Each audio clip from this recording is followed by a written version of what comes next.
Filhos da luz divina, louvado seja o Senhor por todos nós.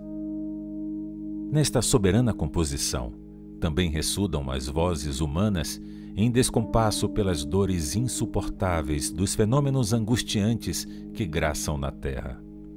São os seres humanos que estertoram nos equívocos nos quais se fixaram, na queda aos abismos que se permitiram, na rebeldia desvairada que os domina, nos resgates inadiáveis a que estão sendo submetidos.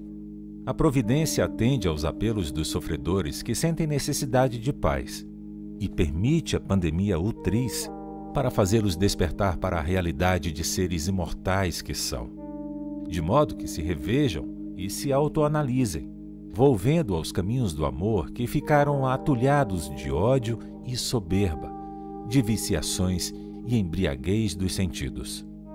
À medida que a cultura vinha enlouquecendo os seres narcisistas e utilitaristas, tornava-se inevitável um movimento edificante reacionário à luxúria e à anarquia. Fingia-se acreditar que a vida é resultado do fortuito, do inimaginável, sem objetivo, qual se fosse a Terra uma nau fantasma que apareceu no mar do cosmo e logo mais se consumiria no nada. Aproveitar as suas concessões grosseiras seria a única maneira de viver, de desfrutar a existência caótica para eles. Tudo quanto induza ao amor e à renúncia das paixões animalizadas tem recebido aceitação indiscutida, enquanto as propostas de saúde moral tombam na zombaria e no descrédito. Como essa é uma visão nefasta e mentirosa, as leis que a engendraram e a comandam sob a orientação de Deus, após experimentarem muitas guerras entre nações que são submetidas por outras mais poderosas, surgiram com a proposta da pandemia, que aterroriza os mais audaciosos e os menos corajosos. Países tecnologicamente bem equipados e moralmente perdidos no ateísmo e nas suas famanazes correntes de poder, apaixonados pela transitoriedade do seu tempo, encontraram na microbiologia vírus destrutivos para uma futura guerra biológica. Quando os seus aumentos de força e de compreensão falharem, poderiam trabalhar cepas de influenza e outras doenças, criando na atualidade o terrível assassino, que ora os vence também. Eis aí o resultado infeliz dos seus sonhos de soberania e grandeza, transformando-se em pesadelos terríveis sem um despertar tranquilo. Como são pigmeus pretensiosos que estão descobrindo as bordas do conhecimento, mas se encontram muitíssimo distantes da realidade da vida, o Senhor de bondade e sabedoria a todos convoca a reflexão pela própria impotência a redescobrir a pequenez. À semelhança de vezes anteriores em que as pandemias ameaçaram a existência humana e desapareceram após cumprirem o seu objetivo, a atual é portadora de um programa seletivo de espíritos para preparar o advento dos novos tempos. Certamente serão afetados milhares de seres que se encontram na pauta vibratória da virose, mas estarão resgatando outros graves comportamentos a fim de se ajustarem à ordem que será vigente no planeta logo mais, quando tudo se acalmar e a lei de progresso funcionar com mais rigor. Todo aquele que se encontre na faixa imunológica favorável à contaminação, em decorrência da conduta moral que se tem permitido, experimentará o cutelo da desencarnação, preparando-se para acompanhar o progresso do planeta, logo se recupere dos desaires e se encontre em condições de crescer no rumo da sabedoria.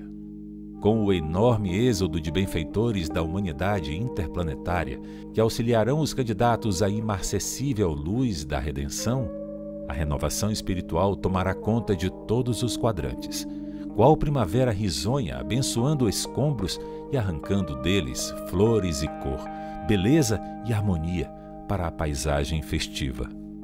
O Mestre reunirá os seus discípulos e os iluminará ainda mais, a fim de que toda a sombra que permaneça seja diluída pelas claridades incomparáveis do bem e da união das almas no grande banquete da paz.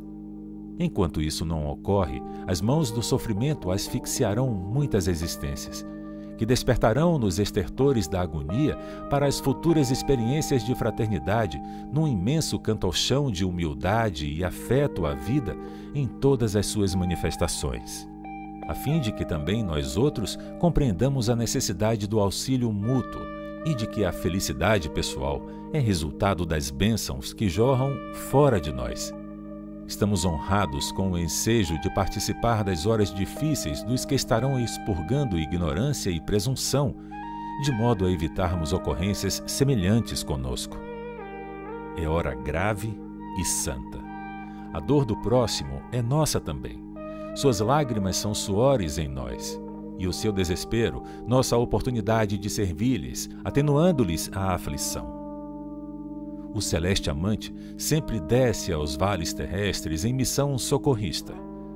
Mas nestes próximos dias enviou-nos como se fôssemos estrelas capazes de diluir a escuridão e projetar claridade no infinito. Acompanharemos tragédias nefandas, defluentes das obsessões teimosamente ignoradas pelos seres reencarnados. Então buscaremos inspirá-los à retidão e ao bem sem cessar, sem a certeza do êxito, que é sempre do Pai todo misericórdia.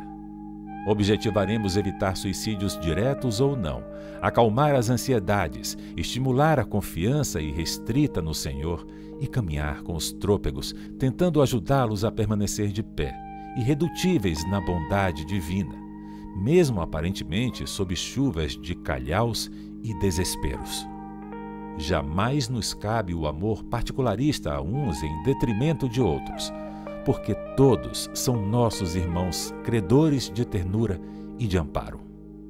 Cuidaremos de inspirar calma e paz nos casos de possessões graves e não diagnosticadas pelas ciências médicas, nas ocorrências de vampirizações, sem julgamentos e nem preocupações com as causas, compreendendo que tudo obedece à ordem universal, competindo-nos somente auxiliar e tentar libertar do mal. A sociedade terrestre está necessitando aprender pela experiência do sofrimento a correção moral do comportamento e a educação mental dos pensamentos, de modo que conclua ser a casa mental a sede da vida pensante, portanto, a área co-criadora da vida. Compreendemos que não se trata de uma renovação quântica de um para o outro momento, mas estes dias são o prenúncio do que podemos produzir em favor do mundo, conforme o direcionamento a que se ofereçam os indivíduos, que elegerão o melhor rumo a tomar. A questão da imunologia pessoal está programada para cada vida, tendo-se em vista o seu passado e o programa no futuro ao qual se vinculará. Os setores de saúde já possuem vários protocolos sobre o comportamento da pandemia. Na primeira fase, são os sintomas da tosse seca, da febre, de dores no corpo, tudo como um sinal de gripe. Logo depois vem o agravamento, até a fase que necessita de internação hospitalar com a intubação do paciente e os seus efeitos.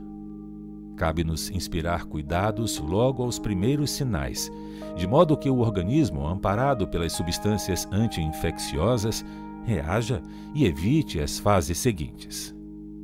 Nunca desconsiderar a excelência da oração, que fortalece os centros vitais e revigora as energias inibidoras, matando o vírus. A transmissão dos fluidos pelos passes é também de vital importância em qualquer fase da doença, especialmente por agentes saudáveis moralmente e portadores da faculdade de cura. Em todos os momentos vincular-se a Jesus, o divino médico das almas, e aos seus mensageiros, entregues à enfermagem da caridade na linha de frente, protegendo todos aqueles que correm perigo de contaminação. O divino amparo não os deixa, mesmo quando as suas construções de fé religiosa não os ajudam nos cuidados pessoais de defesa. A grande batalha está em fase inicial, e todos devemos orar para que o Senhor nos conceda misericórdia, a fim de ser ultrapassado o seu período de contaminação e possível desaparecimento ou mudança de paisagem evolutiva. Exorando a proteção do Senhor para todos nós, deixemo-nos arrastar pela sua sabedoria.